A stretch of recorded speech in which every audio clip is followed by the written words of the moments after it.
Tren al infierno. Según cuenta la leyenda, dos atracadores se dieron a la fuga con su botín. Fueron encontrados rápidamente por la policía, que los persiguió duramente por las calles. Viéndose sin vía de escape, se bajaron del coche y entraron por una de las bocas del metro, perseguidos a su vez por la policía. Iban corriendo y esquivando a la gente que por allí transitaba, pero siendo una hora tan tardía, no había tan gran afluencia de público. Los policías intentaron parar la huida de los ladrones y comenzaron a dispararles, devolviendo a los delincuentes los disparos. Una bala se alojó en el centro de la frente de un policía, cayendo fulminado en el suelo con el cuerpo totalmente inerte. Los demás policías buscaron refugio tras unas columnas y los ladrones aprovecharon que acababa de parar un tren y se subieron a bordo.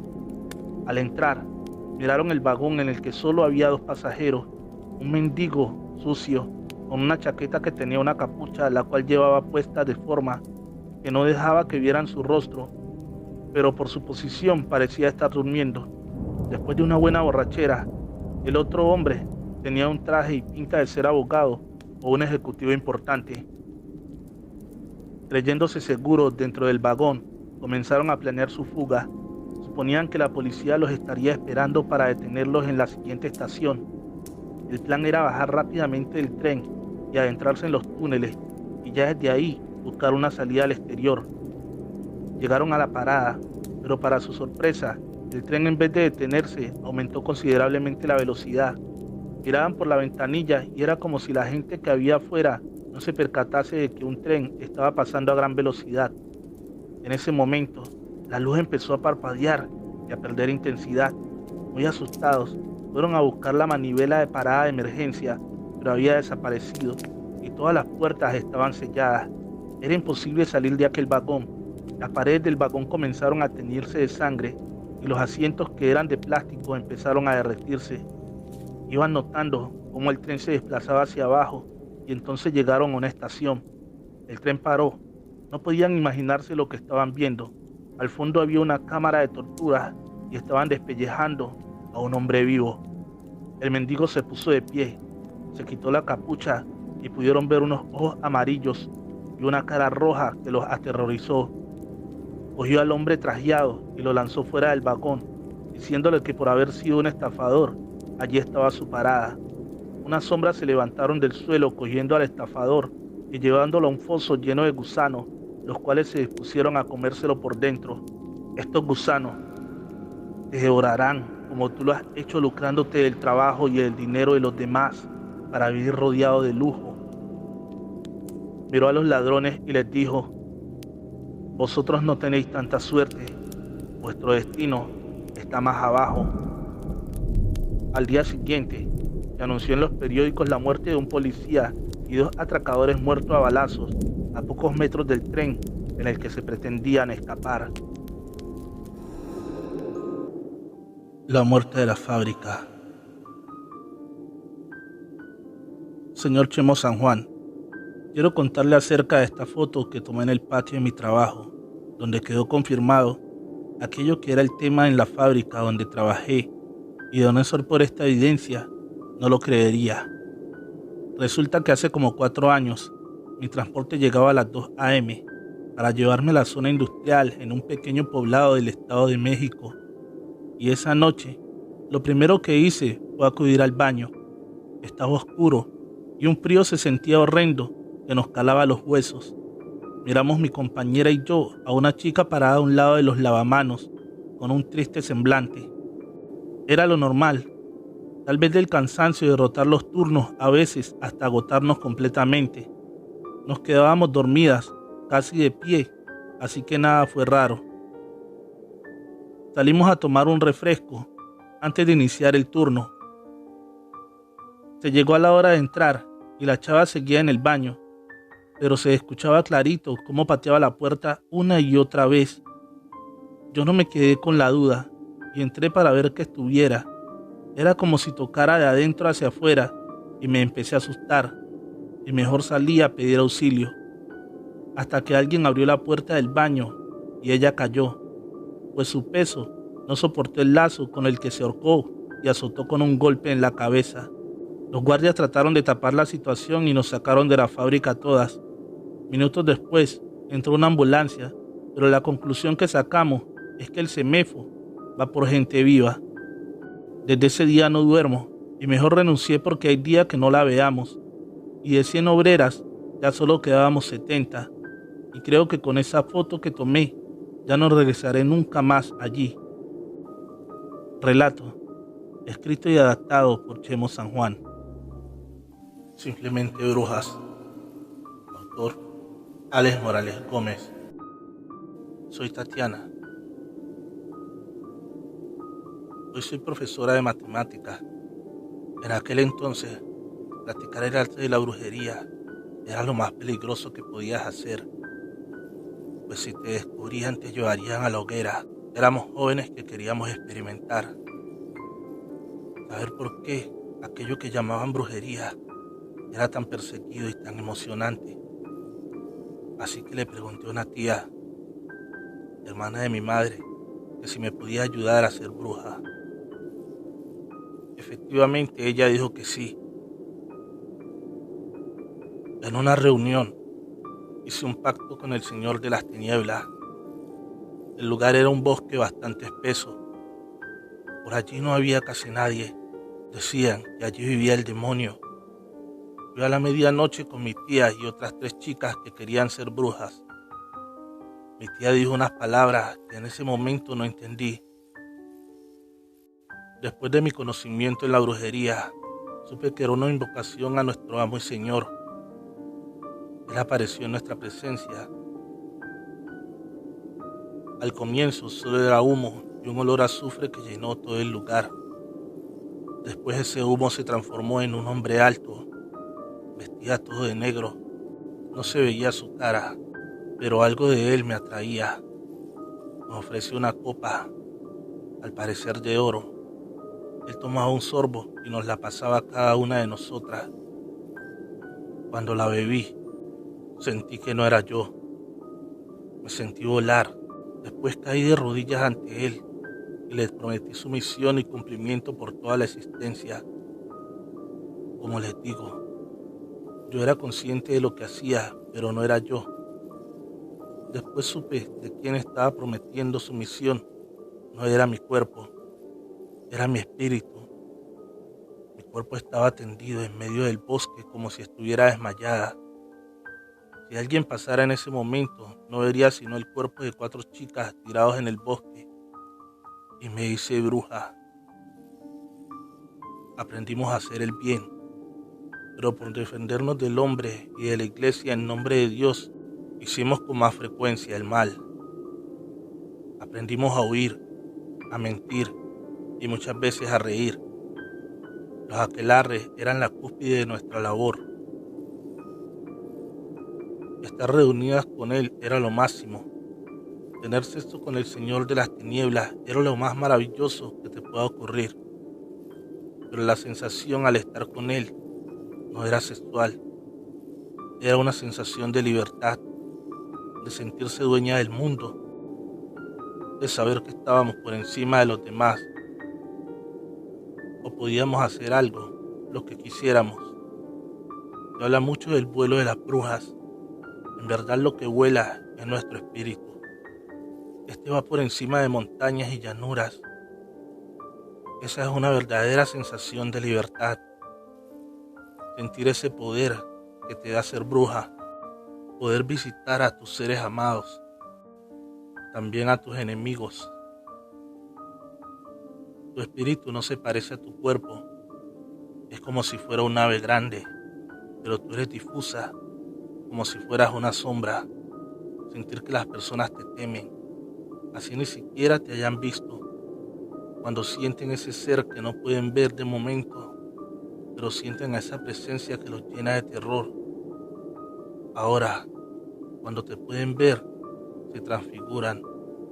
Allí entienden que somos reales y los visitamos cada que nos plazca. Fui hombre, reyes pedir mis favores que los ayudara con tal o cual mujer para conseguir tierras y poder.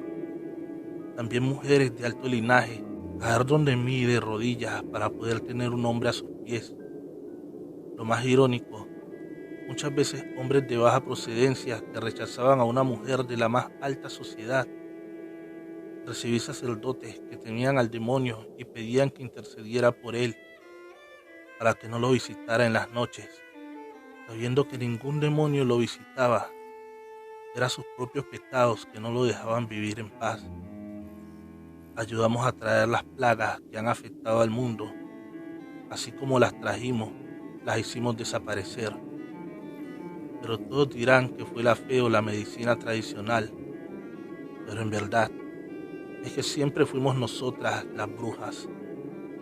Por intercesión de nuestro amo y Señor, podíamos y podemos llenar al mundo de bienestar o de maldad. Muchas de nosotras fueron capturadas y muertas en la hoguera, creyendo que así acababa nuestro reinado. Pero qué equivocados estaban. Las brujas no mueren. Las brujas trascienden a través del tiempo y del conocimiento. Hoy en día seguimos entre ustedes. Ya casi nadie nos persigue. Podemos hacer lo que queramos a nuestro gusto. Para más ironía de nuestros perseguidores, hacemos más el bien que el mal. El mal ya está hecho y no somos las brujas. Son los que nos odian y nos temen. La colgada del reclusorio Oriente. Relato, escrito y adoptado por Chemo San Juan, de eventos reales de la señora Mari de Ciudad de México. Dios mío, concédeme el perdón y busca eterna paz a mi alma que vaga en el limbo. Yo no quise hacerlo. El odio y el dolor de este engaño me llevó a asesinarlos, sin saber que allí morirían mis propios hijos. El crudo momento de caer en el reclusorio no lo olvido, y aún en las noches escucho el llanto de esa pobre mujer que lloraba trágicamente hace 10 años. Justo cuando me ingresaron a la cárcel y me tocó compartir celda con 6 mujeres, de donde 2 dormían en camas de piedra, yo amontonada en el piso, la verdad lloraba a diario por mi triste situación, y esa primer noche alguien más también lo hacía, pero de una forma que te desgarraba la piel. Fue cuando me asomé desde el fondo del pasillo y vi una celda que fue modificada como capilla con una virgen y santos, y a un lado de la capilla otra celda que era ocupada como depósito de cosas, y yo me preguntaba por qué no la usábamos para dormir apretadas.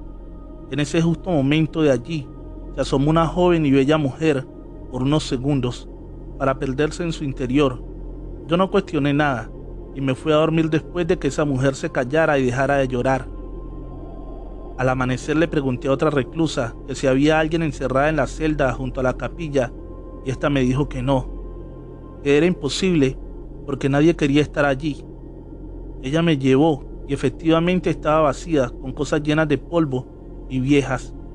Ya no le di importancia y continué mi encierro, pero a la noche siguiente, justo a las 2 de la madrugada, comenzó de nuevo el desgarrador llanto, el cual exclamaba: perdónenme, por favor, hijos, yo no los quise hacer.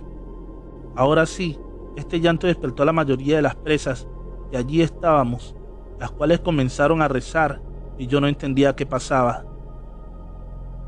A mi tercer día, trajeron a una señora que había cometido un delito, y era sumamente agresiva, y le inyectaron un tranquilizante, y como no había espacio con nosotras, las custodias del reclusorio, se dijeron: si la metemos en la celda sola, total estará esta noche en lo que se calma y mañana la sacamos a otro lado, y allí la metieron. Ni cuenta se dará de nada y amanecerá rápido, dijeron. Resulta que a nosotras nos ponían a dormir temprano a eso de las 9 de la noche, y justo a las 9:30 de la noche, esta mujer empezó a gritar y decía fuertemente: ¿qué quieres de mí? Déjame en paz. Mejor vuelve a morir ahorcada, si eso es lo que quieres. Deja de estarme molestando. Ya déjame. No me interesa tu vida. Esto lo gritaba con pura grosería. La escuchamos todas y no sabíamos con quién hablaba. Para eso le hablamos a las custodias para decirles que su nueva interna estaba con alguien peleando, y cuando ellas llegaron nos dijeron: ustedes también están locas, allí solo está ella y nadie más, y se marcharon riéndose. Esto fue toda la noche. Se callaba un rato y después volvía a pelear con su amiga imaginaria y gritaba: déjenme salir, ya no quiero estar aquí. ¿Y acaso no la ven? Está allí y me mira con un odio. Tengo miedo, pero las custodias ni caso le hacían. Se volvió a calmar y justo a las 2 de la madrugada escuchamos llorar a esa mujer, la que se lamentaba: perdónenme, hijos, yo no sabía que estaban allí, lo siento mucho. Y de nueva cuenta, esa cosa lanzaba su lastimero llanto que nos despertó a todas, pero las policías no nos hacían caso. Y otra vez la nueva interna gritaba: ya se va a ahorcar, ayúdenme, ya me quiero ir, tengo miedo. En ese justo momento, todas las llaves de la regadera se botaron y comenzaron a dejar escapar el agua. Se prendieron las luces y las custodias nos ordenaron pararnos, pues el agua estaba inundando las celdas, y se olvidaron de la interna del fondo, que en ese momento estaba peleándose con alguien, o eso parecía. Ya se ahorcó, y yo les dije, no pude evitarlo. Esa cosa no me dejó detenerla. Era algo malo que la acompañaba a ella y me lastimó.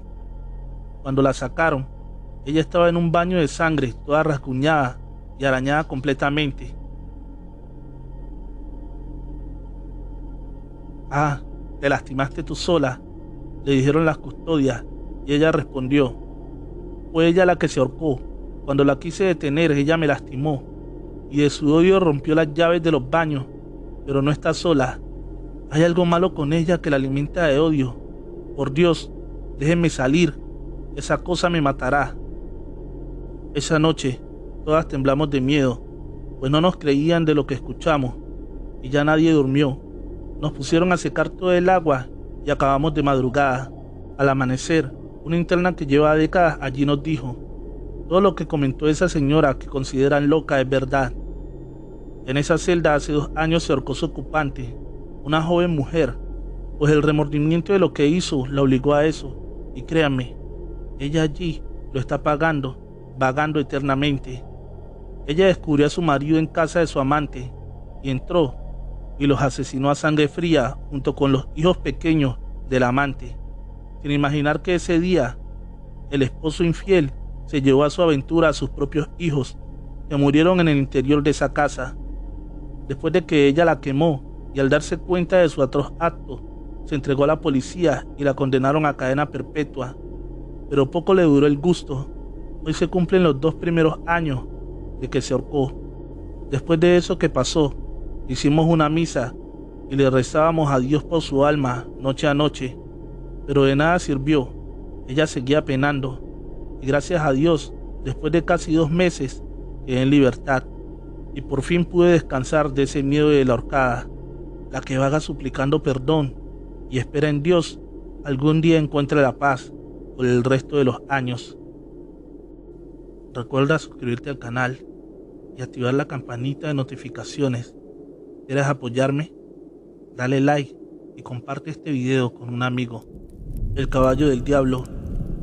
Relato escrito y adaptado por Chemo San Juan, de eventos reales del estado de Hidalgo, inspirado en el corrido del trío musical Dinastía Hidalguense.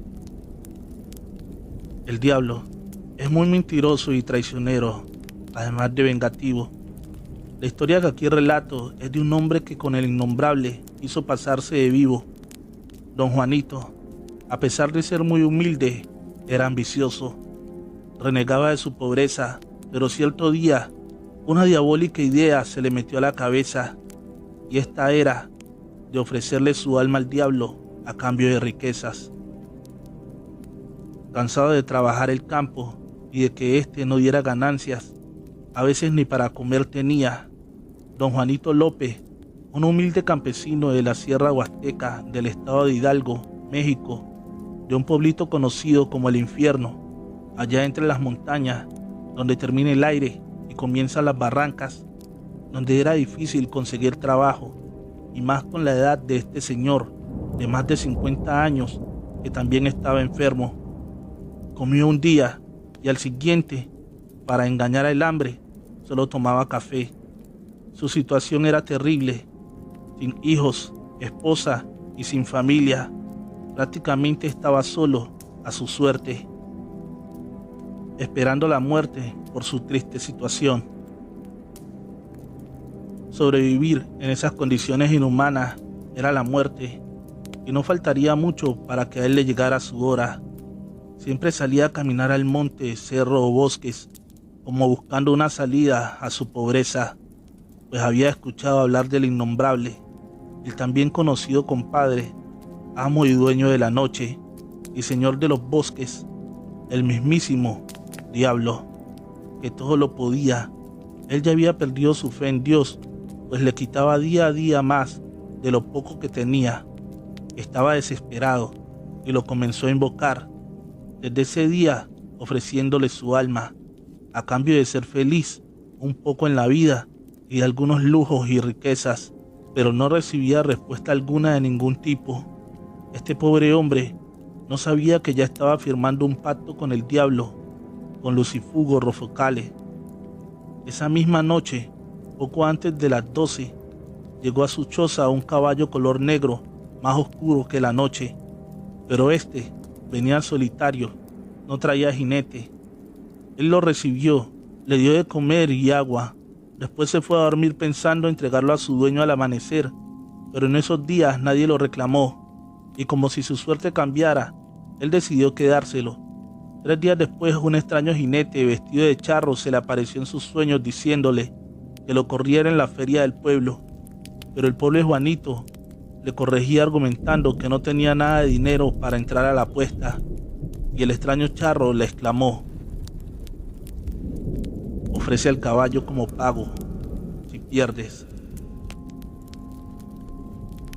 Este pobre campesino, en menos de un mes, increíblemente se hizo millonario alma a este, y recurrió a pedir ayuda a la parroquia de San Bartolo, Tutotepec, pero el cura, al oír esto, las puertas les cerró. Se fue a otra iglesia y pensó en bautizarse de nuevo, sin saber que en el camino con el diablo iba a cruzarse antes de llegar a la iglesia. Se formó un gran remolino de tierra que lo levantó por los aires, según cuentan los testigos, y lo arrastró hacia las montañas. Dicen que fue el mismo diablo que a llevárselo vino. Toda palabra o apuesta de honor genera intereses, pero si eres deudor del mismo innombrable, créeme que ni con todo el oro del mundo pagarás eso. La Dama de Negro, leyenda de Hidalgo, paraíso de leyendas. En la descripción, el link de su página. En el año 1951, en la carretera Pachuca y Real Montes se empezaron a reportar las apariciones de una misteriosa mujer, cuya principal característica es su delgadez y su vestimenta completamente negra como la noche. Esta dama no tiene hora ni día específico para aparecer. Solo se sabe que se presenta en las noches donde no hay luna o no se deja ver la luna, así como las noches donde hay neblina.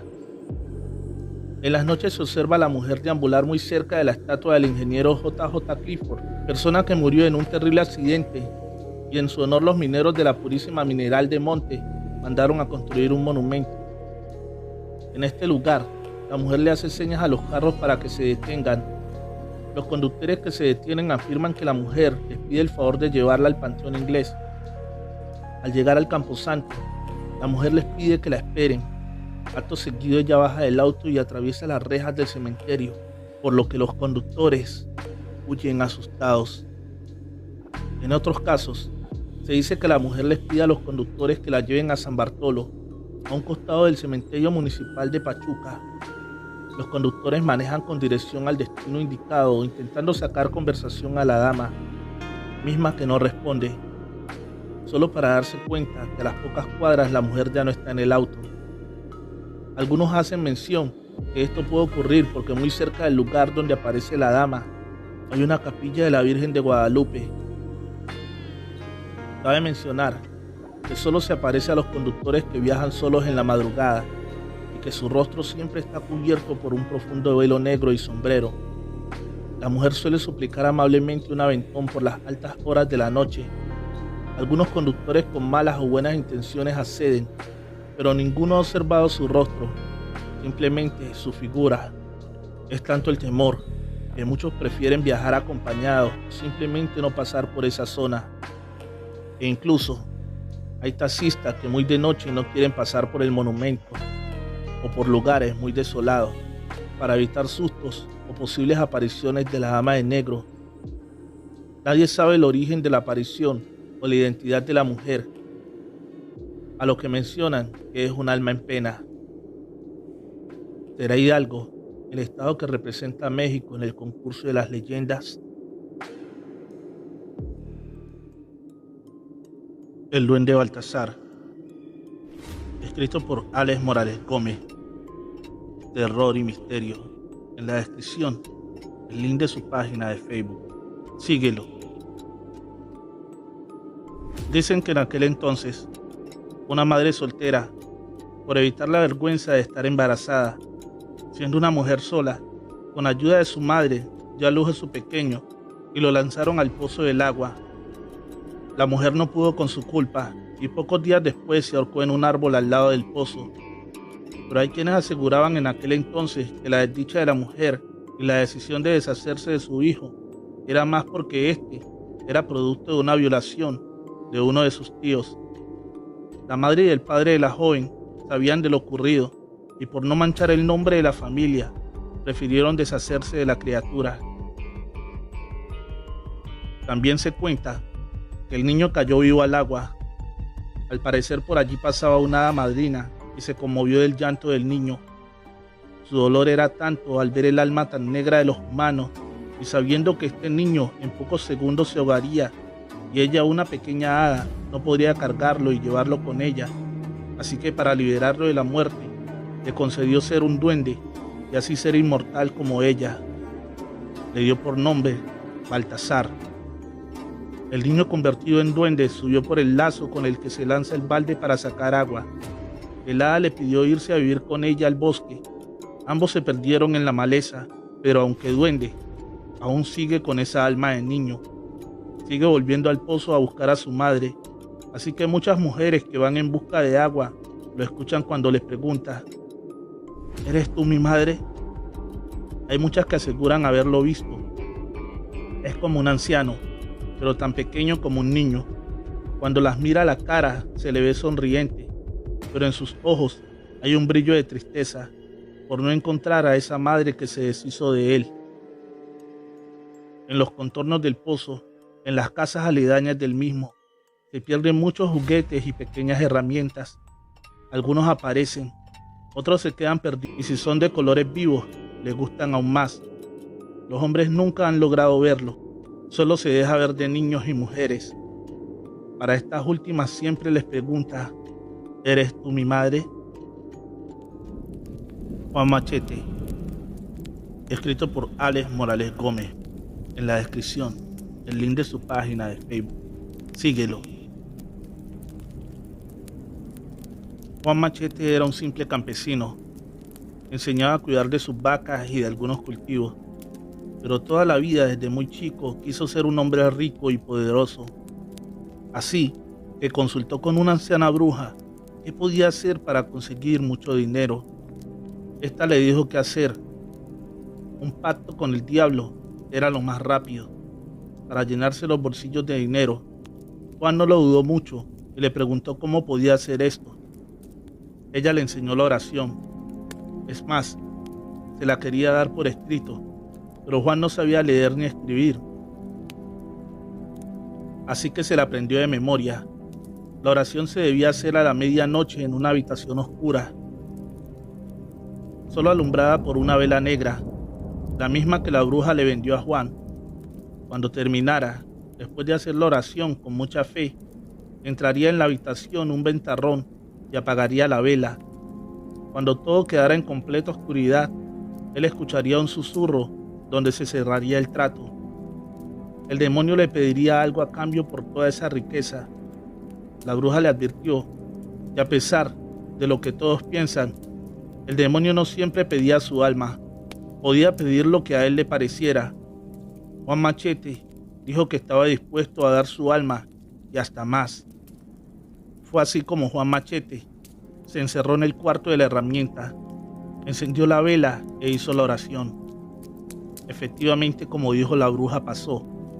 No solo se apagó la vela, la habitación se llenó de un frío insoportable y un olor a azufre que a Juan le hizo arder la nariz. La voz, aunque era un simple susurro, era bastante tenebrosa y gruesa. No hablo mucho, dijo. Quiero el alma de tu hijo. Juan Machete le respondió. Llévate también la de mi esposa. Trato hecho, respondió la voz y desapareció. Todo volvió a la normalidad. Muy pronto, Juan Machete se volvió el hombre más poderoso de la región. Compró todo el ganado que quiso, compró todas las haciendas que le gustaban, y a quien no le quería vender, con machete en mano los obligaba. Fue ahí donde apareció su apodo, como Juan Machete. Pasaron muchos años. Juan disfrutaba de su riqueza y su familia. Era el hombre más poderoso de la región. Alcalde, sacerdote y médico le consultaban cualquier idea nueva que tuvieran.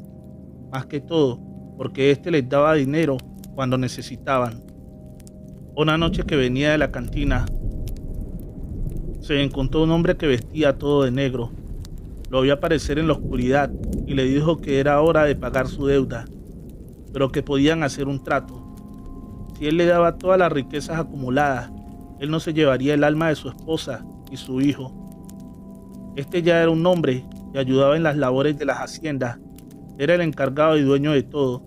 Los empleados lo veían a él como jefe, ya que Juan Machete ni se aparecía por allí. Él solo gastaba en juegos y cantinas.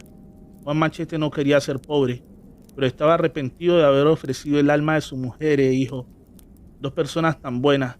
Así que le dijo al diablo que aceptaba el trato, pero que debía dejarle una hacienda, la más grande para él vivir con su familia. El diablo aceptó. Parecía un buen tipo, pensó Juan Machete. Así que Juan vendió todo. Se lo pagaron en pepitas de oro.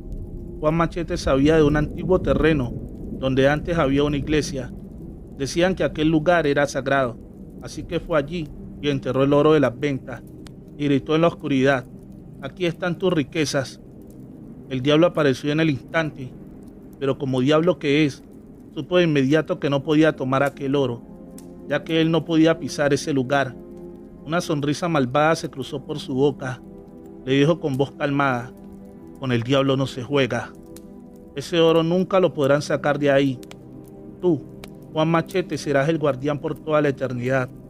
Tu alma será mía, porque cuidarás el oro por los siglos de los siglos, y también el oro me pertenecerá, porque nadie nunca lo podrá disfrutar. Al día siguiente, un campesino encontró el cuerpo sin vida de Juan Machete. Ya todos sabían que había vendido sus propiedades y cobradas en oro, así que muchos se pusieron a buscar el tesoro de Juan Machete. Muchos de estos aseguran que dieron con el lugar, pero a la hora de ir a cavar, se les aparece Juan con machete en mano y los hace huir. Se cree que el tesoro es bastante grande, pero nunca nadie lo podrá encontrar. El mismo Juan Machete lo cuida por toda la eternidad. El manicomio endemoniado, escrito por Alex Morales Gómez. En la descripción, el link de su página de Facebook. Síguelo. Andrea, con tan solo 18 años de vida, empezó a padecer lo que los médicos diagnosticaron como esquizofrenia paranoide. Todo empezó cuando ella y otros jóvenes de su edad fueron a la playa y, según un juego que era muy popular en la época, invocaron a uno o más demonios. Claro que la joven nunca le dijo esto a sus padres, no porque ellos se lo reprocharían, más que todo porque ella había ido a aquella playa sin la autorización de ellos. La chica aseguraba ver demonios y ser atacada muchas veces por ellos, y en verdad, la chica aparecía con morados en los brazos y las piernas, muchas veces también arañones en varias partes del cuerpo, incluida la espalda en puntos donde no podría ser ella. Los padres de la misma, como familia adinerada que era, consultaron a los mejores especialistas. Estos le hicieron una serie de exámenes y tratamientos, pero la joven no mejoraba. Por el contrario, cada día era peor. Veía, escuchaba y era atacada por aquellos demonios que ella decía ver. La joven aseguraba que donde ella estuviera, irían ellos y nunca la abandonarían, ni después de muerta, aseguraba. Así que los psiquiatras, al ver que era imposible curarla, le pidieron a sus padres llevarla a una clínica de reposo o manicomio. Así la podrían tener en observación a cada momento y así sabrían qué tratamiento seguir. Así lo hicieron, pero la chica seguía peor. A cada momento del día gritaba que esos demonios no la dejaban en paz. Pedía ayuda a gritos. Ningún medicamento la calmaba, solo pastillas para dormir, pero estas eran peor, porque así estuviera completamente dormida. Siempre que se despertaba estaba llena de arañones y moretones. Era imposible que ella se los hiciera, ya que la droga que le daban para dormir era bastante fuerte, como para dormir a un búfalo, diría una vez un enfermero. Andrea huyó de la clínica, o al menos eso fue lo que le dijeron a los padres de la misma. Estos, con su influencia y dinero, trataron de saber a ciencia cierta qué había pasado con su hija, pero nada pudieron descubrir. La versión que había huido era la más creíble, pero la realidad era otra. Andrea se volvió agresiva y con una fuerza incontrolable. Se decía que entre 6 hombres no eran capaces de contenerla. Ya no hablaba como ella, su voz era gruesa y demoníaca. Una noche derribó la puerta y agredió al enfermero de guardia. Este dio la alarma y todos los enfermeros disponibles acudieron en su ayuda, pero fue imposible controlar a Andrea. Fue tanta la fuerza que usaron con esta que la mataron asfixiada. El director de la clínica sabía que si esto salía de allí, la clínica perdería todo prestigio y él podía ir a la cárcel como responsable de la clínica. Así que decidió, con 8 enfermeros que participaron en la muerte, enterrarla en un sótano que había en la clínica para guardar cosas viejas. Levantaron el piso y la enterraron. Los mismos enfermeros se encargaron de poner un piso nuevo y así cubrir su crimen. Pero allí no acabó todo. Los demás enfermeros, muchos de ellos que nunca manifestaron ver nada, aseguraban que allí habían demonios y los atacaban. En las mañanas muchos de ellos amanecían golpeados o arañados. Los médicos y enfermeros no sabían qué estaba pasando. Los familiares de los pacientes empezaron a quejarse que sus familiares estaban siendo maltratados. Cuando el subsecretario de Salud de la ciudad le preguntó al director por estas anomalías, el director no tuvo más remedio que decir que en la clínica habían demonios. Aunque el subsecretario no creyó en esa locura, decidió trasladar la clínica a otro lugar de la ciudad. Pensó que tal vez allí podría ser una clínica cardiovascular, la misma que prometió cuando llegó a aquel cargo, y la cual le daría la alcaldía de la ciudad en las próximas votaciones, que era su gran objetivo. Si lograba hacer real aquel proyecto, ganaría la alcaldía, estaba seguro. La clínica de reposo no volvió a tener ningún problema con sus pacientes, pero en la antigua clínica no se pudo llevar a cabo ninguna obra, ya que muchos obreros abandonaban el lugar, asegurando que allí vivía el demonio. En pocos meses la obra y la clínica fue abandonada. Por las noches dicen que se escuchan bufidos como los de un animal. Todos aseguran que allí vive el demonio. Ni siquiera los habitantes de la calle se atreven a entrar a dormir allí. Todos le temen porque saben que allí hay cosas que no son de este mundo. Andrea pudo ser la víctima de estos demonios y de juegos que no se deben jugar, pero también es la guardiana que aquellos demonios no salgan de allí, porque ellos estarán donde esté su cuerpo. Muñeco diabólico, escrito por Alex Morales Gómez. En la descripción, el link de su página. Síguelo. Llegó al antiguo pueblo un ventrílocuo. Era el disfrute de todos. Por unas monedas, el hombre hacía que su muñeco hablara una infinidad de palabras y chistes un poco subidos de tono. Nunca antes había visto uno tan real. Era tan así que nadie podía creer que fuera aquel hombre el que hablaba. Todos aseguraban que era el muñeco, o así lo querían creer. Se hizo muy famoso su espectáculo, así que llegadas las horas de la noche, todos se arremolinaban al lado de un viejo farol en un parque, con unos cuantos árboles. Allí se daba el mejor espectáculo para el pueblo, pero una noche cualquiera, el muñeco cambió su repertorio. Su cuento consistía en decir que tal o cual persona del público tenía un pequeño secreto, Por ejemplo, al lechero le decía que agregaba agua a la leche para que le rindiera más. Todos se desgañitaban de risa. Al leñador le decía que vendía varias veces la misma carga de leña. La vendía en un lugar y después él mismo la robaba y la vendía en otro. A algunos hombres y mujeres les decía que eran infieles y hacía mucho les decía sus pequeños y grandes pecados. Al principio las personas tomaron todo aquello en broma y se reían de buena gana, pero fueron entendiendo que todo lo que decía era verdad, no era una broma, era la realidad. Así que muchos dejaron de reír, pero otros querían saber lo que ocultaban sus vecinos. Se volvió un espectáculo morboso. Querían que el muñeco o el ventrílocuo sacara a relucir aquellas infidencias que tenía la población. El ventrílocuo cada día desenmascaraba más secretos y también recibía más dinero, porque aquellos que acudían al espectáculo pensaban que entre más dinero diera, más secretos revelaría. Esta historia llegó a oídos del alcalde que llevaba más de 20 años en el mandato. No se sabía el cómo, pero siempre ganaba. Era el hombre más rico y poderoso, dueño de las mejores tierras y el mejor ganado. Así que al saber lo que hacía el ventríloco por medio del muñeco, envió a hacerle una visita.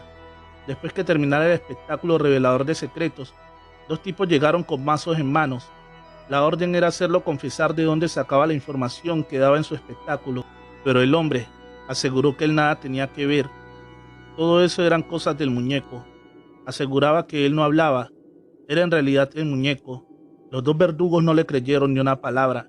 Lo golpearon para que dijera la verdad, pero él nunca cambió la versión. Fueron tantos los golpes que al final murió. Acostumbrados a esas cosas, se rieron de buena gana.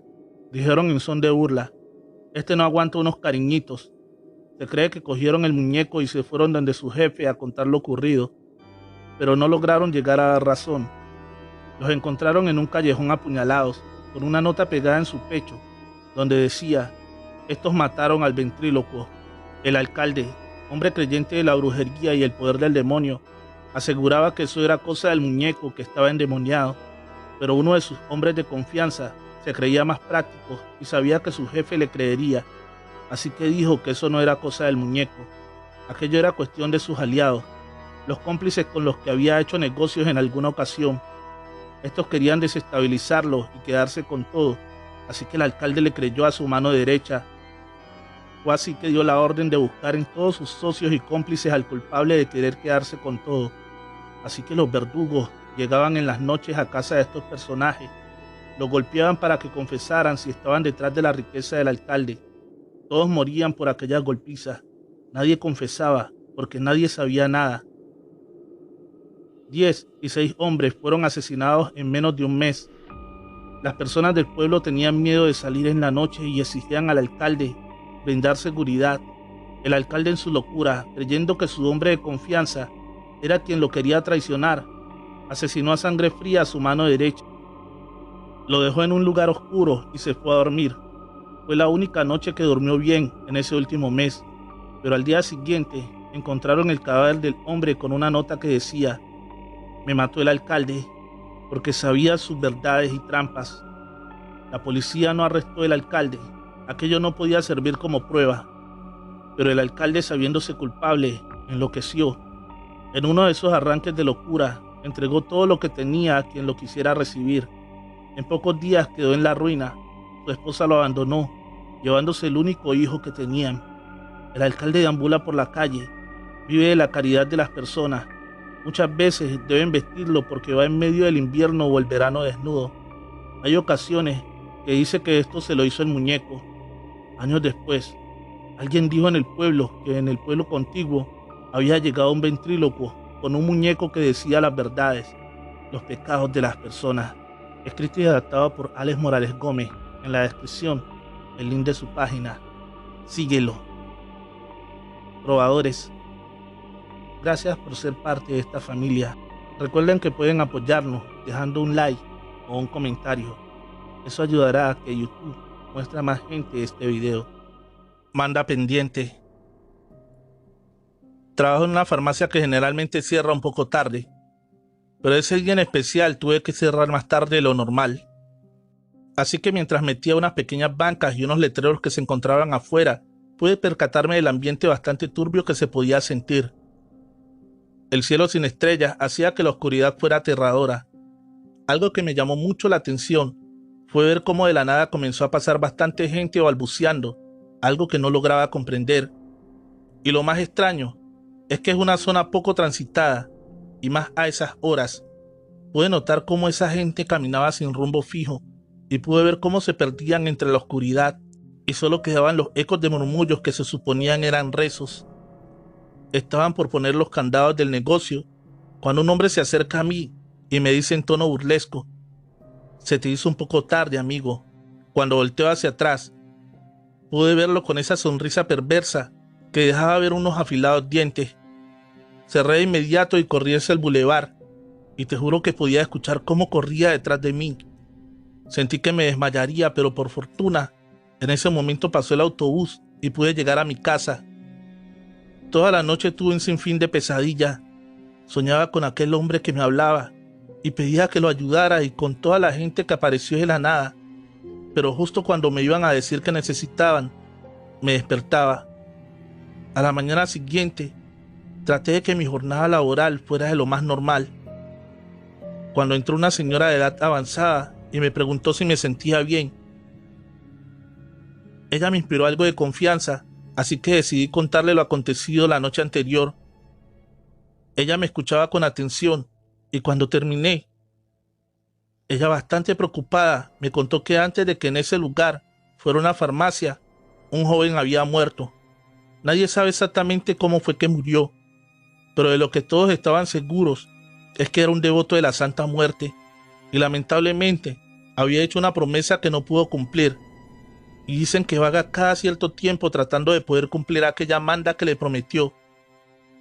Con el pasar de los días, varias gente que se ha acercado a mí preguntándome acerca de mi experiencia, y todos coincidimos con la descripción de aquel aterrador hombre. No sé si las demás personas que vi también tengan una deuda pendiente con la Santa y vaguen igual que aquel hombre buscando cumplirla, o solo están ahí para atormentar a todos aquellos que se logren topar con ella. Así que desde ese día trato de cerrar temprano para evitar volverme a topar con ellas.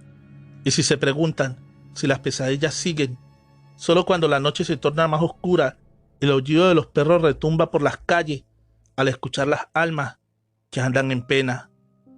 Manuelito, escrito por Anaís Veloz. Historias macabras para no dormir. Me gustaría contarte mi experiencia muy personal de lo que me sucedió hace un par de años. Aclaro que respeto y admiro el trabajo de varios de mis colegas. Hace un par de años fui reportero de espectáculos, pero al pasar de los años me cansé de los berrinches, groserías y malos tratos de las pseudocelebridades. Y digo pseudo porque por lo general, los que apenas van despegando en sus carreras son los que peor nos tratan. La gota que derramó el vaso fue cuando una cantante conocida me aventó el café en la cara. Gracias a Dios no estaba muy caliente. Lo que a mí me lastimó fue la humillación pública. Por tal razón, decidí prepararme lo mejor posible, esperando una oportunidad para cambiar de rumbo. Y fue casi a los 6 meses del incidente, cuando me pidieron que fuera a cubrir una nota bastante fuerte. Las lluvias habían provocado que una gran presa se desbordara, y fui elegido para dar a conocer la magnitud del desastre que se había provocado. Era mi oportunidad de demostrar de lo que era capaz. No niego que sentía algo de temor, porque no era mi fuerte, pero el equipo tan profesional con el que me mandaron me hizo sentir seguro. No sabía que ese día mi vida daría un giro de 360 grados. Llegamos de noche a aquel lugar. No encuentro palabras para describirle el panorama tan devastador que se podía ver. El acceso fue bastante difícil, ya que las calles aún estaban algo inundadas y llenas de lodo. Las casas estaban totalmente destruidas. La gente gritaba buscando a sus familiares y tratando de rescatar lo poquito que les quedaba. Fue la escena más triste que vi en la vida. Los bomberos y militares trabajaban hombro a hombro, tratando de sacar los cuerpos del lodo. Tratamos de acomodarnos lo mejor posible para comenzar a grabar, cuando un pequeño niño, no mayor a 8 años, nos interrumpió al jalarme del pantalón. Estaba cubierto de lodo y descalzo, y me dijo con una voz muy triste: Señor, ¿por qué no va a grabar a mi casa? Los bomberos no irán hasta allá. ¿Y por qué dices eso?, le pregunté conmovido. Nunca ayudarán, Señor, porque ellos solo trabajan donde los vean. Y allá para arriba hay mucha gente que necesita que los pongan a salvo. Si ustedes nos graban, nos ayudarán y así podremos estar tranquilos. Hablé con mi equipo y ellos aceptaron de inmediato. Daríamos la mejor de las notas para que toda esa gente recibiera la ayuda que necesitaban. Todo el camino, el niño nos fue guiando y después de algunas caídas y raspones por fin pudimos llegar. Realmente el niño tenía razón. Allá el panorama aún era peor. El niño se paró junto a la puerta y dijo: pásenle.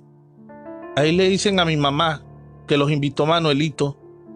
Antes de entrar, encendimos las cámaras y comenzamos a grabar. 5, 4, 3, 2, 1. Muy buenas noches, estimada audiencia.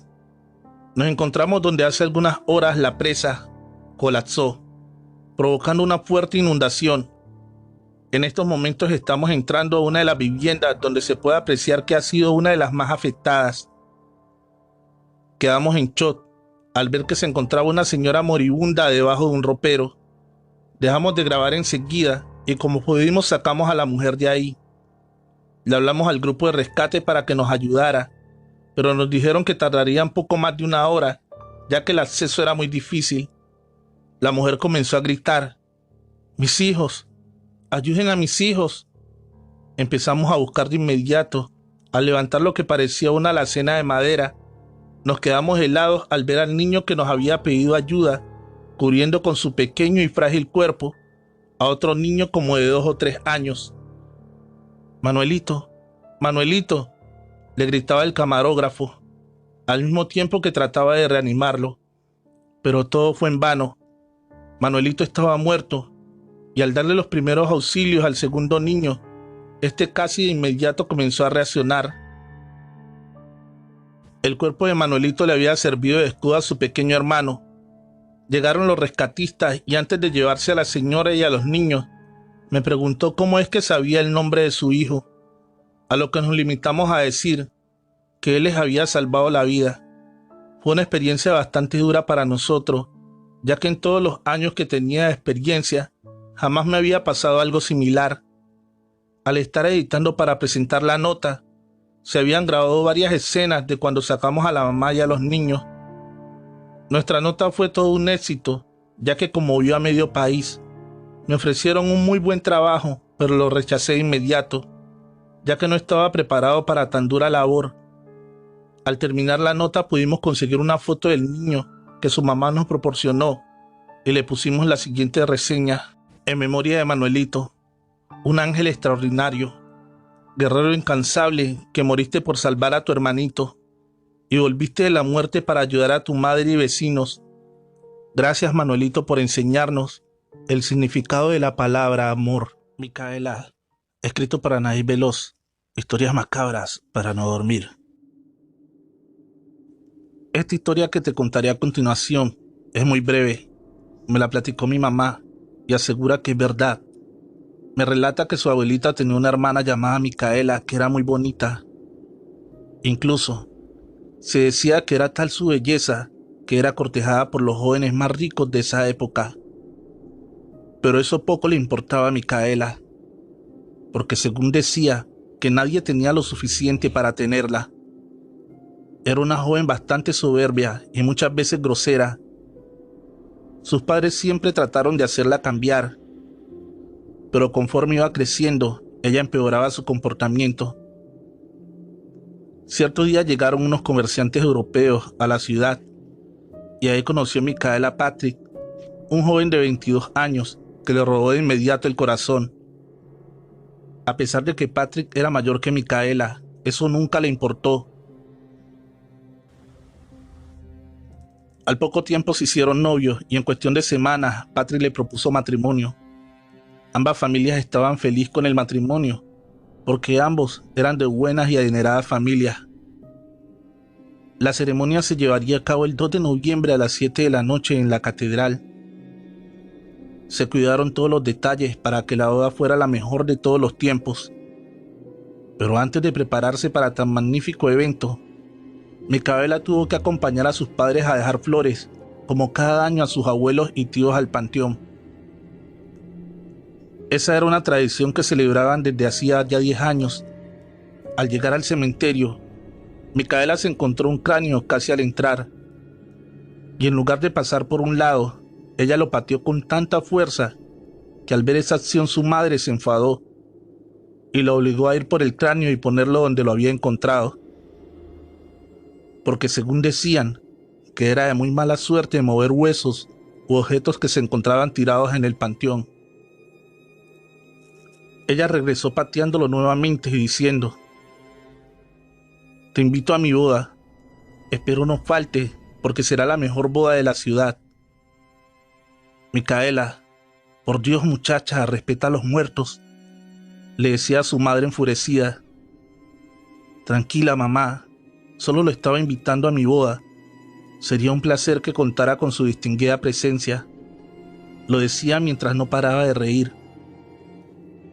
Su madre la jaló del brazo y comenzó a caminar a la par de ella. No entiendo por qué te enojas, mamá. Son solo huesos, le decía molesta. Sí, Micaela, huesos que un día fueron personas, así que deberías aprender a respetar. Después de dejar las flores, comenzaron a hacer oración por el eterno descanso de sus almas y se sentaron alrededor de las tumbas para recordar historias que habían vivido con los ahora difuntos. Cuando Micaela voltea de repente al escuchar murmullos cerca y se da cuenta de que había unas personas que llevaban un gran ramo de rosas rojas que pusieron sobre una tumba, Micaela quedó encantada con tales flores y después de esperar a que se fueran, esta a toda prisa se acercó a cortar 4 rosas que escondió entre sus ropas para evitar que su madre las viera. Estaba por guardar la última cuando la madre le gritó que se hacía tarde para la boda. Estaban terminando de arreglar a Micaela cuando ésta le pide que le coloque en el cabello una de las rosas que minutos atrás había robado de la tumba. Realmente aquella rosa le dio el toque perfecto. Se veía más hermosa aún. Listos todos se fueron para la iglesia. Todo el mundo quedó asombrado ante su belleza. Caminaba hacia el altar cuando hubo algo que le llamó bastante la atención. En primera fila estaba un hombre bastante extraño, ya que su piel era demasiado pálida y tenía unas ojeras bastante pronunciadas. Se veía muy elegante, solo que su traje estaba bastante cubierto de polvo. Al lado de él se encontraba una mujer de igual aspecto. Supuso que eran familia por la tonalidad de piel y creyó que eran amigos de Patrick, su ahora esposo. No le dio mucha importancia a eso. Cuando salieron de misa, la gente comenzó a amontonarse para felicitar a los recién casados. Y al acercarse el tipo y la mujer a abrazarla, pudo sentir su cuerpo bastante frío. Estaba por preguntarles quiénes eran cuando de repente los perdió de vista. Ya en el salón estaba la fiesta en pleno apogeo. Cuando anuncian que se llevaría a cabo el famosísimo baile del billete, ahí fue donde la primera que se acercó a Micaela fue la mujer. Y cuando comenzaron a bailar, esta le dijo que tenía mucha pena de preguntarle lo siguiente. Disculpa, no quiero sonar grosera, pero ¿me ayudarías a recordar de dónde nos conocemos? ¿O si eres amiga de Patrick?, preguntó Micaela. No soy amiga de Patrick, y nos conocimos hoy. Supuse que me recordarías, le dijo la mujer, en un tono bastante frío. Debes de estarme confundiendo porque hoy no platiqué con nadie que no fuera de mi familia. Quizás nos vimos otro día y yo te invité a mi boda. No, claro que fue hoy. Cuando robaste de mi tumba esa flor que traes en el cabello, le dijo sonriendo a aquella mujer. Micaela sintió desmayarse al escuchar tales palabras. El hombre extraño la tomó entre sus frías y huesudas manos y le dijo: Aquí estoy, como me lo pediste, dijo mirándola fijamente a los ojos. No sé de qué me habla, respondió Micaela tratando de reponerse del primer susto. Dijiste que sería tu invitado de honor, y aquí me tienes. Dicho esto, Micaela palideció de inmediato y se desvaneció entre sus brazos.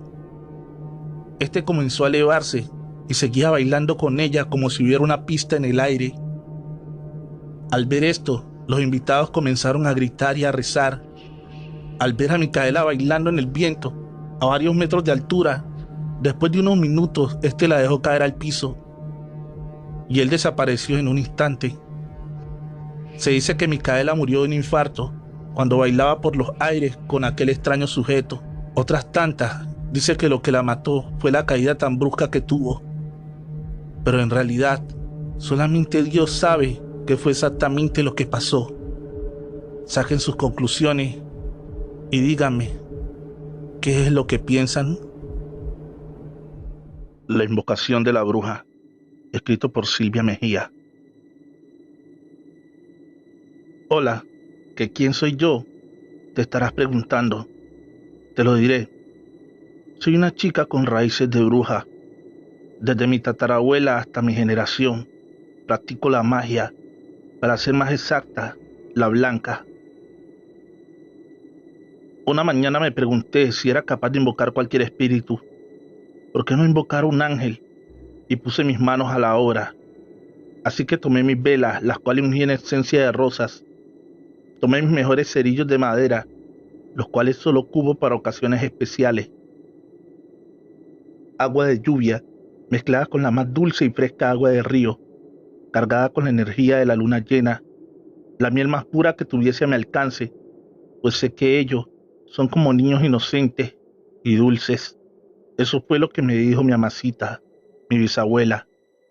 Mi mejor esencia de rosa, en mis manos adornadas con anillo de plata, ese metal simboliza la luna, y una pulsera de hilo de lana roja para mi protección rodeaba mi muñeca. En mi mano ya lista, la esencia de rosas, para que yo la usara, dibujé un pentagrama con un trozo de tiza. Un rico incienso, regalo de mi madre, se encontraba encendido purificando el aire, y así mi altar estaba listo. Acto seguido invoqué a los 4 elementos y sus seres guardianes, aquellos que no fueron expulsados del paraíso. Me posé tranquila frente al altar, elevé mis brazos, estiré mis manos, cerré mis ojos y empecé la invocación. Tierra mi cuerpo, agua mi sangre, fuego mi corazón, aire de vida, es quien llena mis pulmones. Y así el portal se abrió. Lo llamé dulcemente en oración y él se hizo presente. Estaba frente a mí. Inmediatamente mi entorno se invadió un aroma tan fresco y dulce jamás sentido por mi persona. Me observó y le observé unos hermosos ojos violeta, el marrón de su cabello y un porte altivo me dejaba en una pieza, mas no sorprendida, sino maravillada por la presencia de semejante ser tan majestuoso.